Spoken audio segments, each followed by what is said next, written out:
and WTTF.com. Your weekly look at Tiffin University football brought to you today by CF Professionals Incorporated, Gary Gruse's office, Ohio Mutual Insurance Group, Jim Kennedy's office, State Farm, Ed Lape's office, Steyer Seeds, Tiffin Ace Hardware here in town, and the Animal Hospital of Tiffin. So, Coach, we had a chance to talk to your new defensive coordinator, Seth Durr. Seems like a pretty energetic guy here for your program. He is. I tell you what, and he is as good as a person as he is a coach, and that's what we're excited about is bringing him into our coaching family, and he's doing a good job. Obviously the test is Saturday, in the season, but he's done the things that need to be done. I'm a big believer in fundamentals, and he believes in that, and he's very detail-oriented. And, my coaches kind of make fun of me sometimes because, I pay attention to so much detail. They'll come in and put a piece of paper on the floor, and I'll pick it up mid-sentence and throw it away, and they'll put another one down. And I might be talking to the staff, and I'll continue picking it up, not knowing what I'm doing. Some people call that an illness, I guess. But no, Seth's like that too. I'm really excited. Even the defensive assistant coaches, they're just different this year. Yeah. They believe in what they're doing. They know they're being coached by Seth as well because, at this level of football, you're going to have young assistant coaches. Sure. They don't make the millions of dollars like Ohio State staff does. So, if you're a coordinator, not only do you have to coach the kids, but you're going to have to coach some of your coaches up too to coach across to the kids what you want done. And he does that. He takes his coaches, he coaches them, he works with them, and you see the coaches excited about it. Yeah. They're not just told, go do this drill. Well, the coach is excited. That's going to rub off on the kids, right? No doubt. I mean, you've been around the program a little bit. You hadn't been out to a practice yet, but just there's a different vibe, there really is. And I know everybody in the country's got a different vibe at this time of the year, but, our kids believe in what we're doing, and, it's exciting right now, and a lot of that's, because of bringing in Seth, and he's doing a good job on that side of the ball. Well, let's go back to the kids. You mentioned the kids again, and we talked about how bringing in these high-character kids this year, and one of the things you were talking about is how they're getting out in the community and doing service in the community. Why don't you talk a little bit about some of the things your kids have been involved in? Yeah, I mean, hey, if there's listeners out there in the community that would like for us to be involved, please give the football office a call because we're always looking for events to do. Last weekend, Sunday was the kids' first day off from camp. Okay. And we had 20 guys go out to the YMCA, and they helped run the punt, pass, and kick for the little kids. And they had a blast doing it. They came back in here this morning, oh, Coach, you should have seen this little kid kick the ball out there. It was unbelievable. So, but I want the guys out in the community for a couple of reasons. One, they're student athletes or they're fortunate enough to play college sports. They need to get back to the community that they're in right now. And then I think it's good for, all young adults to get out there and see that there are people that need your help. And, doing a good deed, from time to time makes you that much more of a better person. Sure, absolutely. So, we're always looking for community service things. Now, there's obviously some projects we might not be able to get into because it's right in the middle of our season or we got a game on Saturday. But, if there's any listeners listening to this, please give us a call because, I enjoy having our kids out there. You would put me on the spot. 419-448-3364, I believe is the football office number. 448-3364. If you'd like to see something about getting the Tiffin University football program, helping out with some of your community projects as well. I know Coach Howard over Heidelberg has the same thing going with his kids. Yeah. And, and especially a community like this. I mean, it's not the biggest community in the world. Especially the little kids, they see these big football players coming to the two universities we have here in town, and they're awestruck a lot. I mean, these are giants. These guys are like giants, these kids. And then they become people to these kids by getting involved in things like that. That can mean the world to a young person. Oh, it makes me feel good when we have a camp or something, and a little kids camp, and some of our players come out there to work with them, and you see this little 4-year-old or 5-year-old with his mouth open because he's looking up at this 6'6" guy, and he's just like, wow, we don't see that. It'd be like maybe us sitting there in front of Peyton Manning, maybe. Sure, yeah. Or we're Braves fans, maybe Chipper Jones. Yeah, so Chipper Jones, Larry to his friends. Yeah, but these kids in the community. I mean, it's good for them to absolutely, and it's good for the players. Yeah, it's good for the players too. Yeah, absolutely.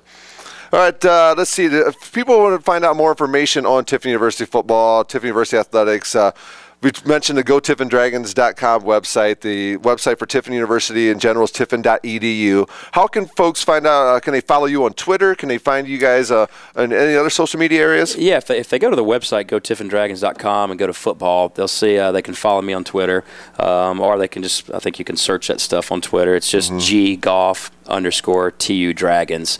And, on Twitter, I usually put on there daily events, what's happening inside the program as far as great practice or O-linemen are really stepping up, or DBs, picked our quarterback off too many times in practice. No. But, so they can follow us on Twitter. We also, for our alumni out there, we've got an alumni Facebook page that we've had a lot of alums starting to join and spread the word. We're trying to get our alumni more involved and, not necessarily, asking them for any cash. We're not looking for that. Yeah. But I want the alumni to know that they're a part of this rebuilding. Just know what's going on. Exactly. So, those alumni we're trying to get back for each home game, has different events. Obviously, a lot of them come back for alumni weekend, homecoming already. But, we send out a newsletter once a month to all the alumni who join that Facebook page.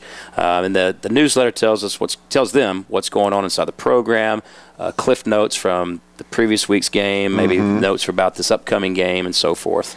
Yeah, and I think that you can get information on that alumni page at the GoTiffinDragons.com site. They've been putting that out there quite a bit lately. Yes. So, all kinds of cool stuff there. Football season is right around the corner. This Saturday gets kicked off.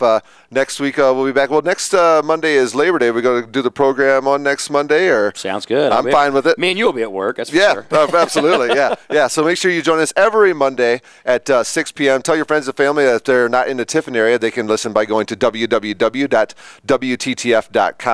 and also. Alumni who aren't in the listening area for our radio station our games are on, which is WTTF sister station, Coast Country 100.9, which you can catch the games at WMJK.com.